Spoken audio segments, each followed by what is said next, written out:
from? Well, as you can see, I am merely sitting here and reviewing what we have deduced thus far. You were gone for ages, and now you're suddenly sitting here musing to yourself? Where have you been anyway? Hey, what's with the silence? You never think things through before asking questions. I'm giving you some time to make up for that. Paimon's so mad! Paimon's gonna give you an ugly nickname! Never mind. Paimon's got nothing. There's just nothing super obvious to pick with this guy. It makes it so hard.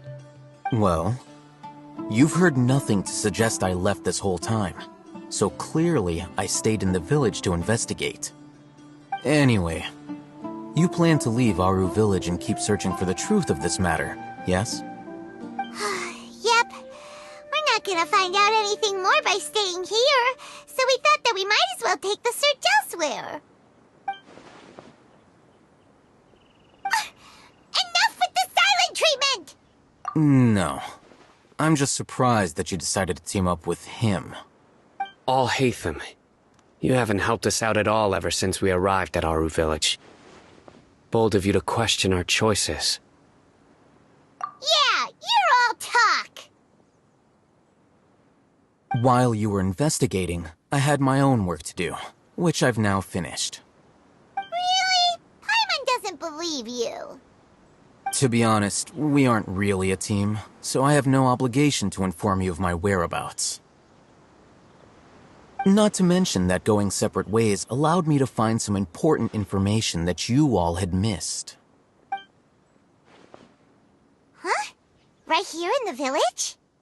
Correct. What did you learn? I'm going to take you to someone. But, before that, you need to understand where she's coming from. What does that mean? How do you think the residents of Aru village feel about what we're doing?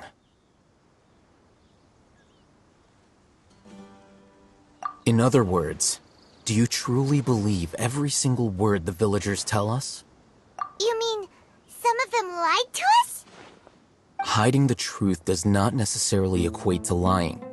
Again, these people have their reasons. Remember what Candace said? Most people in Aru village don't necessarily care which deity is in charge of Sumeru.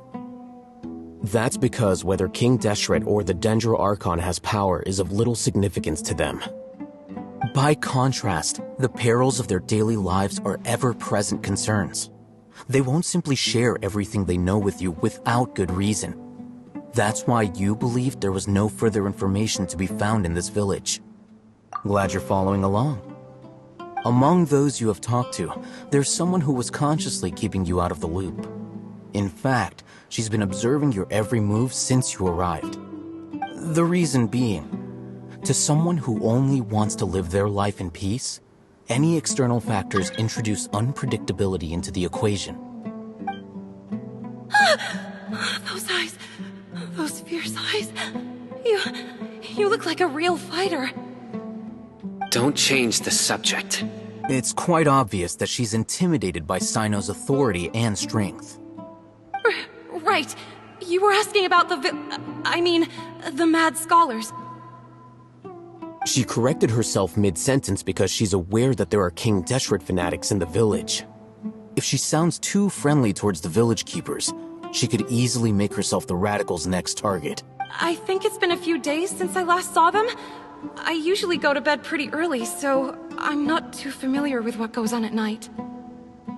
Remember? She made a point of denying her involvement in anything that occurs at night.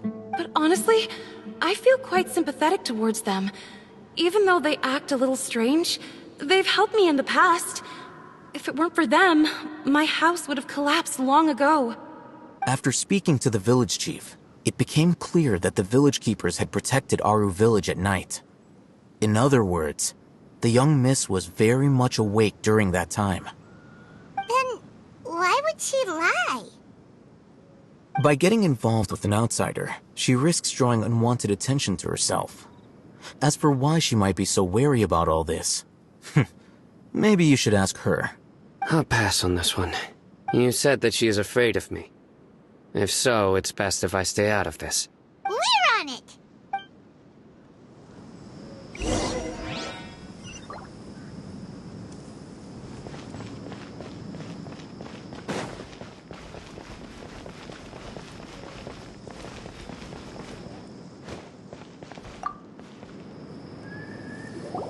Miss Shawnee, as we discussed earlier, I've brought someone with me. Mr. Alhaitham, I'm aware of where you stand, but how can I make sure that your friends think the same as you? Huh? What do you mean? We need to clarify our stance or something? Go ahead and talk to her. You'll get the answers you want. Go on. Earn her trust. Is it really that simple?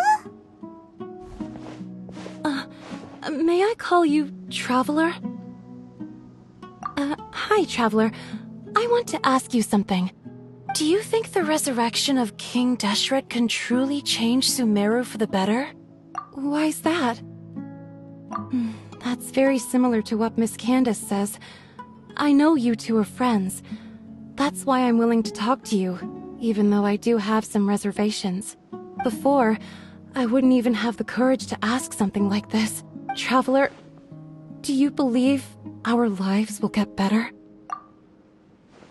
Yeah! We came here from another nation, so it isn't wrong of you to be weary. And we aren't really residents of any one nation. But even so, we've met lots of people from different places, and we've always fought for what we believed in. We have friends in Sumeru, and we want to help them. That's why we decided to stay here for a while. I want to trust you. My apologies for posing my questions like that. To be honest, I didn't expect you to come back for more information. Alhaitham told us you have your reasons. It's okay. We understand. The fact is that only one side of my family is desert folk. I don't really fit in anywhere in Sumeru.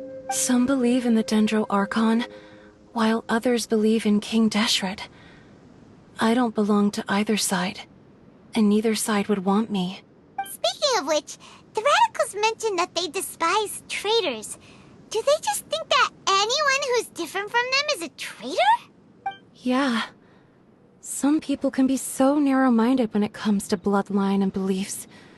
It makes no difference what I say or how I behave. I'll always be suspected of having ulterior motives. Slowly, I just stopped talking to people. I pretended not to hear or see anything. All I want is to live my life in peace. And then it happened. The village keepers who had helped me disappeared with no explanation, and I didn't dare breathe a word about it to anyone. Until now. You can tell them. I'm sure he'll keep your secret. All right. I'll tell you what I told Alhaitham. I actually have a sharper sense of hearing than most. Sometimes, I hear strange crying sounds in the night. There are ghosts? Perhaps.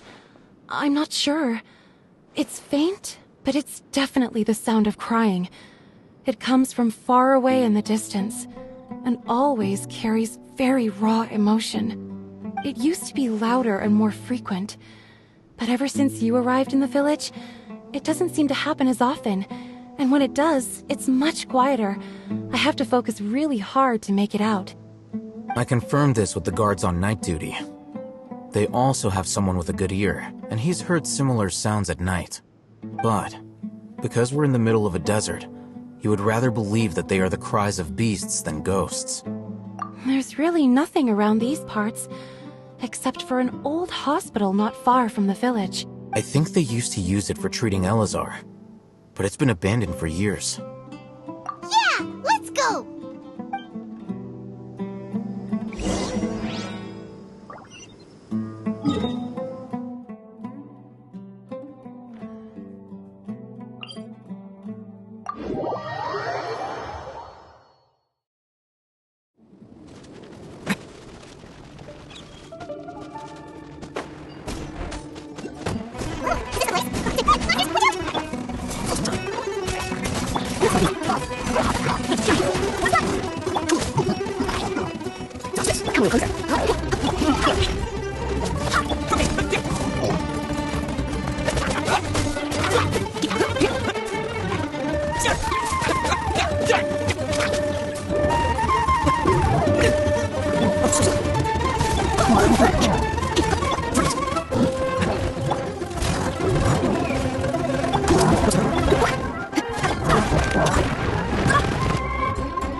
Wish you luck. That was... I tried so hard and got so far, but in the end, it doesn't even matter.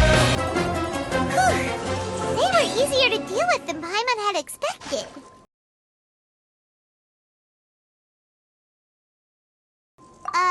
Super strong bandits? Or monsters taller than buildings dropping out of the sky? Or, something like... He looks super serious. We gotta stay on our A game, too. This is the one.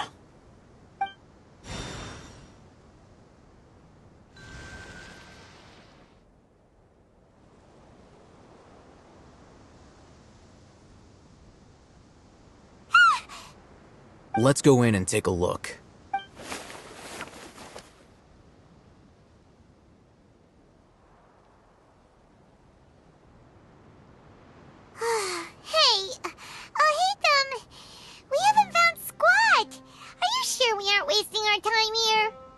Patience. Shawnee says she only hears the crying at night. We have time to burn. Until then, I'm taking a break. And just like that, he sits down. Wait, he even brought a book to read? What are you reading? Let Paimon see! Okay, sure.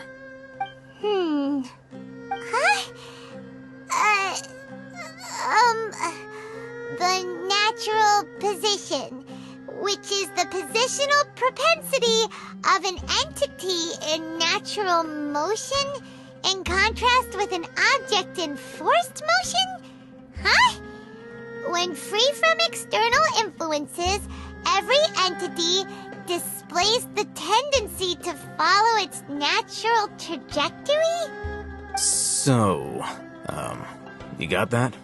Oh, Paimon gives up. You keep reading your book. See ya! How is he so relaxed? Look at him, reading an impossible book in a creepy place like this. Hey! Paimon's your Tibet travel guide. Paimon knows plenty of useful stuff already. And anyway, it's not Paimon's fault that the books people read in Sumeru are so complicated.